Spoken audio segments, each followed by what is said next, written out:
আসসালামু আলাইকুম এভরিওয়ান। আজকে আমি আপনাদের জন্য নিয়ে আসলাম একটি নতুন রেসিপি। সেটা হচ্ছে নুডলস পাস্তা। এটাকে আমি পাস্তা নুডলস কেন বলছি সেটা কারণ হচ্ছে এটার মধ্যে আমি পাস্তা এবং নুডলস একসাথে মিক্স করে রান্না করেছি। তো চলুন ভিডিওটি শুরু করা যাক। প্রথমে আমি পাস্তা এবং নুডলসগুলো সিদ্ধ করে নিয়েছি। এখানে সিদ্ধ করার জন্য আমি পানিতে লবণ এবং তেল ব্যবহার করেছি। আমি তেলটা এখানে দিয়েছি, যদি তেলটা ব্যবহার করা হয় তাহলে নুডলসগুলো একটির সাথে আরেকটি লেগে যায় না এবং অনেক ঝরঝরা হয়। তো যখন এটি সিদ্ধ হয়ে আসবে তখন আমি এটা চেক করে একটি স্ট্রেনারে ছেঁকে নেব।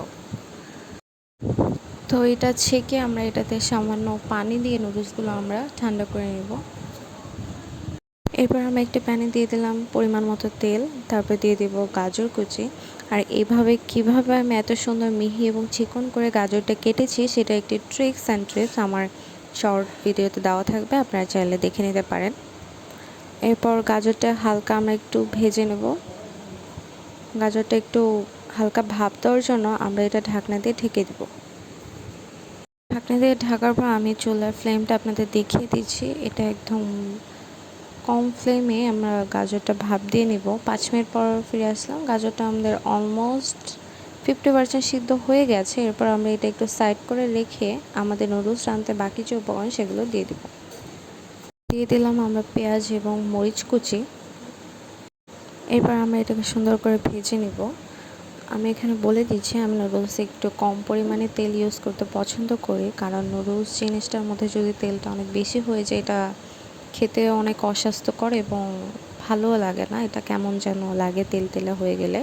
তো আমি সবসময় চেষ্টা করি নুডলসে একটু কম তেল ব্যবহার করতে, যেন তেলটা ভেসে না ওঠে নুডলসের উপরে। তো আমাদের পেঁয়াজগুলো অলমোস্ট হয়ে গিয়েছে। এখন এটার সাথে আমরা অ্যাড করব হচ্ছে দুটো ডিম। ডিম দুটো দিয়ে আমরা ভালোভাবে পেঁয়াজ মরিচের সাথে এটাকে ভেজে নেব।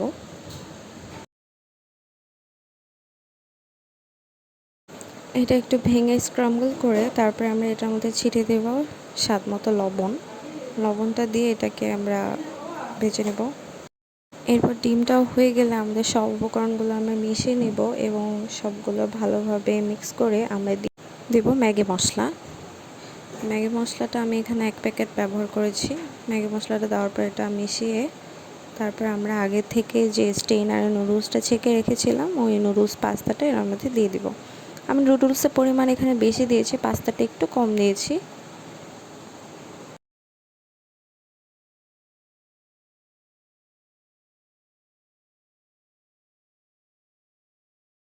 সব উপকরণগুলো মেশানোর পর আমরা এখানে দিয়ে দিলাম সামান্য পরিমাণ টেস্টিং সল্ট। টেস্টিং সল্টটা আমি নুডলসে ব্যবহার করি, এতে নুডলসের স্বাদটা আরও বেশি বৃদ্ধি পায়। এরপর আমি এটাতে দিয়ে দেব 2 চামচের মতো সয়া সস।